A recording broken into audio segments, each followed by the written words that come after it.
I want you to think about the things you can't see. The rotation of the planets, electricity, gravity. Because we only see the results and not the process, should we come to the conclusion it doesn't exist?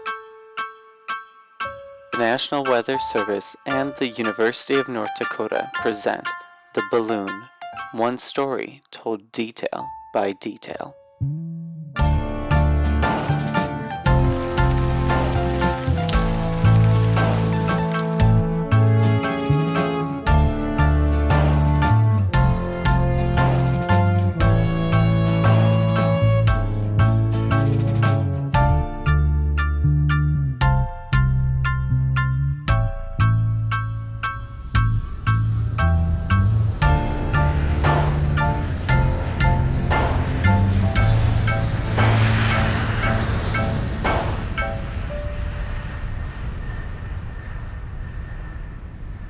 The weather balloon concept I've heard of, but I needed clarification.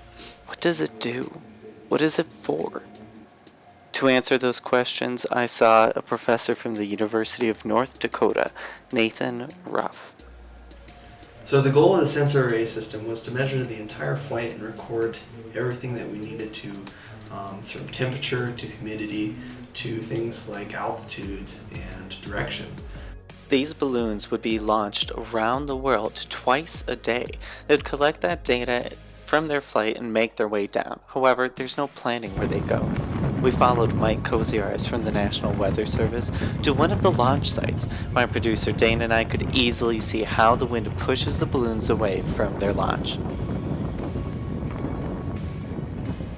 The craziest thing about balloon tracking is distances.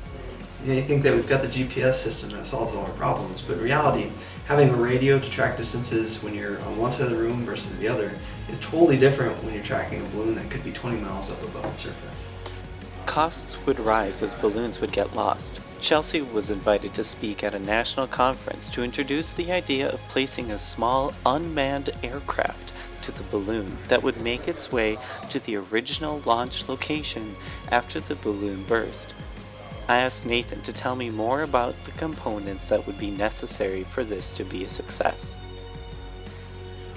The goal really for our sensor system and the array of our payload is to measure as much possible in a small space using the smallest amount of power as possible. So the GPS sensor that we decided to use as a team for this project is the Locosys LS203-1 system. It's got a really fast update rate and a really fast refresh, fast location lock, accelerometer readings, and 3 axes. So it allows us to determine acceleration rates, descent rates, and then also movement rates laterally, in addition to those vertical. Trigi X10 900 megahertz 1 watt radio transceiver. It's very similar to what weather balloons use, but this one's more efficient in power use and more compact. So it allows us to, again, to fit more payload, make our UAV more efficient, and get that data back to weather researchers quicker.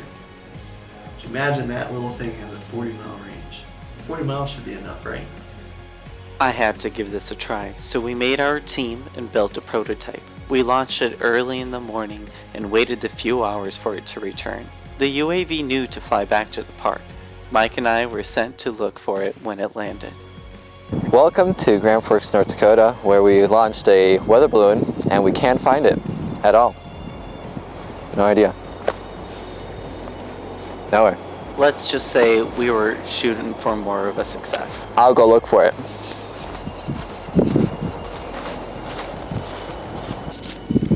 Crikey, can't find it. Yep, still nothing.